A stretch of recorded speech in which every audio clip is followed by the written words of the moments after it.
اور اگر بیوی جو ہے بیوی زبان درازی کرے، بیوی ناراضگی کا اظہار کرے، بیوی کھٹی مٹی کچھ سنائے، اگر بیوی کچھ اور بھی آپ کے ساتھ سلوک کرے، مردوں کا کام ہے یہ سمجھ کر کہ اللہ نے انہیں ٹیڑھی پسلیوں سے پیدا کیا ہے، ان میں فطرتی طور پر ٹیڑھا پن ہے۔ اب اس ٹیڑھے پن کو جب قدرت نے سیدھا نہیں کیا ہے، خالق نے انہیں ٹیڑھا بنایا ہے اور خالق نے انہیں ان کی فطرت میں ٹیڑھا پن رکھا ہے، تو مخلوق انہیں سیدھا نہیں کر سکتی۔ اللہ کے رسول علیہ السلام نے ہمیں فرمایا، دیکھو اللہ نے عورتوں کو ٹیڑھی پسلی سے بنایا، اس کو سیدھا کرنے مت جاؤ، سیدھا کرو گے تو توڑ دو گے، اور توڑنا طلاق دینا ہے۔ ان سے پیار کی باتیں کرو، ان سے محبت کی باتیں کرو، ان سے بحث و مباحثہ مت کرو، ان سے تو میں زگ زگ مت کرو۔ جب یہ منہ چلائے مسکرا دیا کرو، جب یہ لڑنے کے موڈ میں آ جائے تو تم محبت کے ساتھ انہیں ٹال دیا کرو، اس لیے کہ محبت سے بڑے بڑے جھگڑے ٹل جاتے ہیں اور نفرتوں سے چھوٹی چھوٹی بات بھی بڑی ہو جاتی ہے۔ اس لیے آئیے، مجھے بڑے خوبصورت سے واقعات یاد آ رہے ہیں، لیکن ایک چھوٹا سا واقعہ بالخصوص اپنے جوانوں کے لیے۔ کبھی کبھی لڑائیاں ہوں تو شوہر کہتا ہے تجھے رکھوں گا نہیں، تجھے طلاق دے دوں گا، تو پھر وہ بیوی بھی کہتی ہے ٹھیک ہے تیرے باپ کی اولاد ہے تو پھر طلاق دے، تو یہ 30 مار کھاں تو پھر اس کا غصہ کب تھمنے والا؟ یہ تو سوچتے ہی ہے نا کہ طلاق دے دو دوسری مل جائے گی۔ یاد رکھنا، ٹھیک ہے دوسری تو ملے گی لیکن ایسی ہی ملے گی یہ کوئی گارنٹی نہیں۔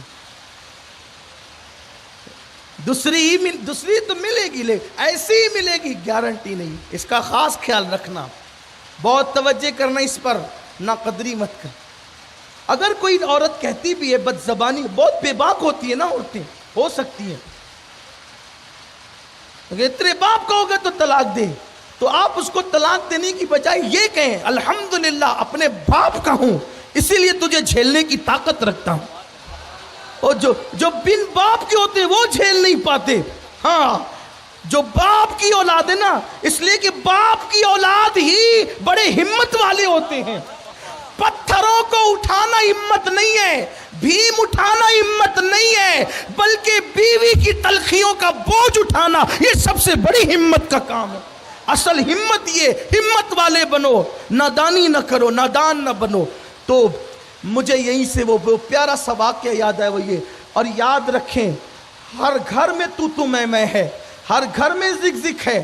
اسی لیے میں اکثر شادی بیاہ کے موقع پہ تقریر کرتا ہوں تو یہ بات کہتا ہوں، اگر کوئی مجھے توے پہ بیٹھ کر بھی کہے کہ میری بیوی سے میرا جھگڑا نہیں ہوتا، تو میں کہوں گا کہ نہیں مولوی صاحب، نہیں خطیب صاحب، نہیں وکیل صاحب، نہیں ڈاکٹر صاحب، نہیں مبلغ صاحب، میں نہیں مان سکتا کہ آپ کی بیوی سے آپ کا جھگڑا۔ اچھا، اس جھگڑے میں محبت بھی ہے یار، اس جھگڑے میں لذت بھی ہے۔ یہ جھگڑا کوئی، یعنی کہ آپ یہ تھوڑی سمجھتے ہیں کہ ہیروشیما اور ناگاساکی پہ بم برسانے والا، یہ وہ جھگڑا نہیں ہے، یہ وہ ہے جس میں ہر بار محبتوں میں اضافہ ہوتا ہے نا۔ کسی نے کہا ہے کہ روٹنے کا سبب تو تم جانو، ہم تو مصروف ہیں منانے میں، اس کی لذتیں بھی کچھ اور ہے۔ لوگوں کو چاہیے کہ اس کا بھی ذرا لذت لیا کریں، کہ کوئی روٹے تو اس کو منانا بھی تو سنت ہے نا۔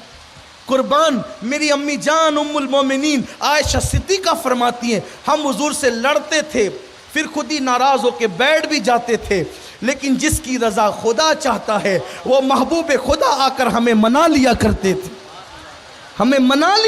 تھے، اور ایسی باتیں حضور ہم سے کرتے کہ ہم غصے میں بھی ہنس دیتے تھے۔ اس کا مطلب یہ ہے عورتوں کو بھی حق ہے کہ وہ غصے میں آئے۔ آپ ہی کے پاس دل نہیں ہے، آپ ہی کے پاس دماغ نہیں ہے، تھوڑا ان کو بھی دے موقع۔ اور یاد رکھیں جہاں غصے کا اظہار ہوتا ہے، میرا جملہ یاد رکھیں، یہ میرا جملہ نہیں، اپنے بزرگوں کی بات کر رہا ہوں، میرا تو کوئی جملہ ہی نہیں ہوتا، میری تو کوئی تقریر ہی نہیں ہوتی، میری تو کوئی فکر ہی نہیں ہوتی، اپنا کام بالکل کٹ پتلی کی طرح ہے، بزرگوں سے لیتے ہیں آپ کو دیتے ہیں، اپنے کیا اپنی اوقات کیا، نہ کوئی خطیب ہے نہ کوئی ادیب ہے، نہ کوئی اللہ اکبر ہنر جانتے نہ کوئی سلیقہ جانتے، لیکن یاد رکھنا جہاں غصے کا اظہار ہوتا ہے وہاں محبت کے جذبات ہوتے ہیں. غصہ کس پہ ہوتا ہے؟ جسے اپنا سمجھتے ہیں. غصہ کس پہ ہوتا ہے؟ غصہ کس پہ ہوتا ہے؟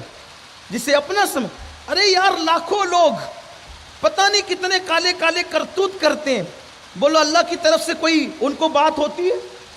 حضرت یونس بغیر اجازت نکل گئے تو اللہ نے کہا میری مرضی یہ ہے کہ میں تجھے مچھلی کے پیٹ میں ڈالوں. یہی ہے نا؟ یہی تو ہے.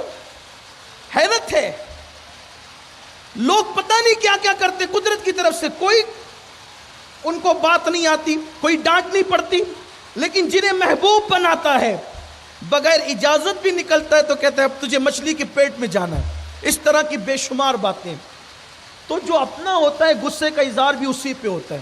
معاذ اللہ میں یہ نہیں کہہ رہا ہوں کہ انبیاء پہ اللہ نے عتاب کیا، میرا مسلک مکمل ادب ہے. ہم تو یہ کہتے ہیں، لوگ عتاب کرنا کہتے ہیں، ہم اظہار محبت کہتے ہیں، اظہار محبت کہتے ہیں. اللہ اکبر. تو جہاں غصے کا اظہار ہوتا ہے وہیں محبت کے جذبات ہوتے ہیں. ایک دن کیا ہوا، خود صحابیات کہتی ہیں کہ جب تک ہم مکے میں تھے، جب تک ہم مکے میں تھے، شوہر کا بڑا ادب کرتے تھے، شوہر کا بڑا ادب کرتے تھے جب تک مکے میں تھے، کیونکہ مکے کا ماحول ہی ایسا تھا، مکے کا پرانا ماحول ہی ایسا تھا کہ عورتیں بہت دھاپ میں رہتی تھی اور بہت سہمے ڈرے ڈرے رہتے تھے، کیونکہ وہ جو پرانا ماحول چلا رہا تھا نا، وہ دادی ساس سے ساس، پر دادی ساس سے دادی ساس، دادی ساس سے ساس، ساس سے بہو، وہ ایک سلسلہ تھا. تو صحابہ کرام ایمان لانے کے بعد تو حضور سے ازدواجی زندگی سیکھ چکے تھے، لیکن پھر بھی یہ بہت ادب میں رہتی، کیونکہ ایک سلسلہ تھا، گھروں کا ماحول تھا دھاپ میں رہنے کا.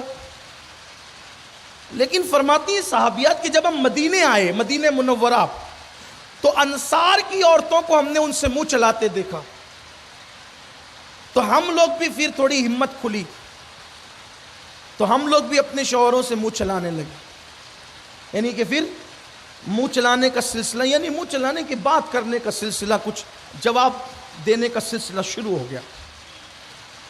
اس لیے کہ کہنے والوں نے کہا نا کہ خربوزے کو دیکھ کر خربوزہ رنگ بدلتا ہے. اب ایک دن ایسا ہوا کہ میرے آقا و مولا سیدنا امیر المومنین فاروق اعظم رضی اللہ تعالیٰ کا دور تھا. اب دھیان سے سنیے گا، فاروق اعظم کا دور تھا. ایک صحابیہ اپنے شوہر سے جو ہے وہ جواب دے رہی تھی، اپنی زبان میں صرف سمجھانے کے لیے کہوں، جیسے صحابہ کا ادب لازمی ویسے صحابیات کا ادب بھی لازمی، لیکن سمجھانے کے لیے کہوں، وہ اپنے شوہر سے منہ چلا رہی تھی، ترکی بترکی جواب دے رہی تھی. اس صحابی نے کہا رک، اب انتظار کر، میں تیری شکایت جا کر امیر المومنین سیدنا فاروق اعظم سے کرتا، تیری شکایت جا کر امیر المومنین سیدنا عمر ابن خطاب سے کرتا ہوں، جن کے درے سے تم لوگ ڈرتے ہو نا، میں ان کو جا کے شکایت کرتا ہوں. غصے میں گھر سے نکلے. اب ظاہر سی بات ہے، بیوی کسی سے منہ چلائے تو اس کا غصہ تو آپ سمجھ سکتے ہیں. آپ بھی کئی بار اس پوزیشن سے گزرے ہوں گے، مجھے پتہ ہے اس کا، اور نہیں گزرے ہوگے آگے کبھی گزریں گے تو اس کو پتہ کر لینا کہ کیا پوزیشن ہوتی ہے.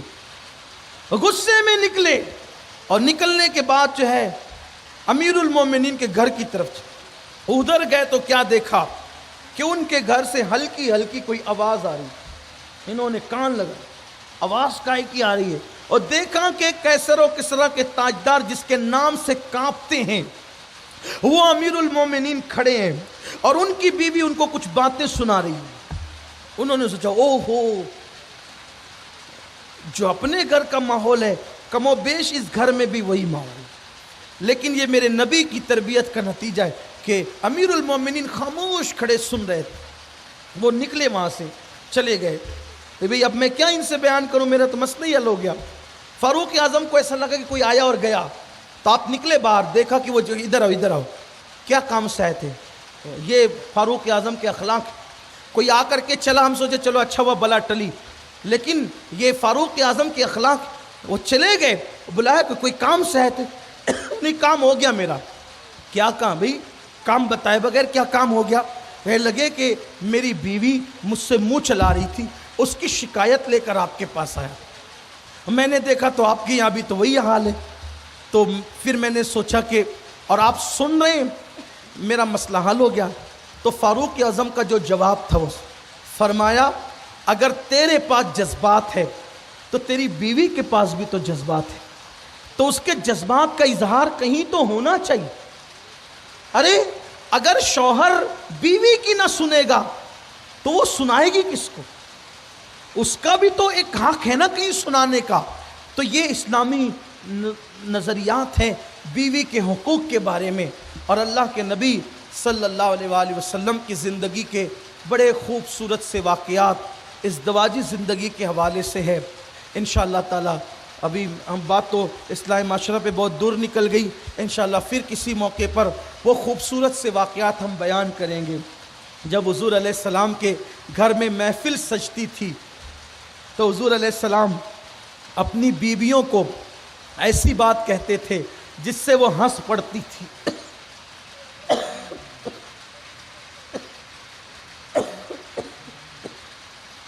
جس سے وہ ہنس پڑتی تھی، مسکرا پڑتی تھی۔ گھر کے اندر وحشتوں کا ماحول نہ تھا۔ حضور علیہ السلام کے گھر کی جو چار دیواری تھی، اس چار دیواری میں گویا کہ ایک انجمن رہا کرتی تھی۔ وہاں پر میرے آقا ان کو اللہ کے خوف کی باتیں سنا کر جہاں رلاتے تھے، وہیں پر ان کو اپنی محبتوں سے ہنسنے کا موقع بھی عطا کرتے تھے۔ جہاں ان کو زہد کی تعلیم دی جاتی تھی، وہیں ان کے ساتھ کبھی کبھی دوڑ بھی لگائی جاتی تھی۔ ہاں اللہ اکبر، ان کے مطالبات بھی پورے کیے جاتے تھے۔ ایسا نہیں، آج کل تو یہ تقوی کا مطلب یہ سمجھ رکھا ہے کہ گھر میں جاؤ، آنکھیں تانو، بھوے چڑھاؤ، موچوں پہ تان دو، جناب سے بڑھ کر کوئی متقی نہیں۔ ارے تیرے تقوی کی حیثیت کیا ہے؟ میرے نبی صرف متقی نہیں تھے بلکہ سراپا تقوی تھے، اس کے باوجود بھی اللہ کے رسول اپنی بیویوں کے ساتھ جو ہے وہ گویا کہ دوڑ لگاتے تھے، اپنی ازواج مطہرات کے ساتھ ہنسنے کی باتیں کرتے تھے۔ ام المومنین عائشہ صدیقہ رضی اللہ تعالیٰ عنہا کو زمانے جاہلیت کے شعراء کے اتنے اشعار یاد تھے کہ حضور علیہ السلام ان سے جو ہے وہ شاعری بھی سنا کرتے تھے، ان سے شاعری بھی سنا کرتے تھے، وہاں ہنسی بھی ہوا کرتی تھی، بلکہ کبھی کبھی ام المومنین اس طرح کی باتیں کرتی تو حضور علیہ السلام ان سے جو ہے وہ سوالات بھی کر لیا کرتے تھے، وہ جواب بھی دے دیتی تھی، پھر وہ بھی حضور علیہ السلام سے ایسے سوال کر لیتی تھی اور وہ جواب دیتے تھے۔ جیسے ایک مرتبہ ام المومنین کے یہاں ایک گھوڑا تھا، گھوڑا، اور اس گھوڑے میں پر لگے ہوئے تھے۔ ایک دن حضور نے مسکرا کے کہا عائشہ کیا کبھی کسی گھوڑے میں بھی پر لگے ہوتے ہیں؟ عائشہ کیا کبھی کسی گھوڑے میں بھی پر لگے ہوتے ہیں؟ ام المومنین بہت حاضر جواب تھی، فوراً کہا یا رسول اللہ، حضرت سلیمان علیہ السلام کے گھوڑے کے تو پر تھے نا۔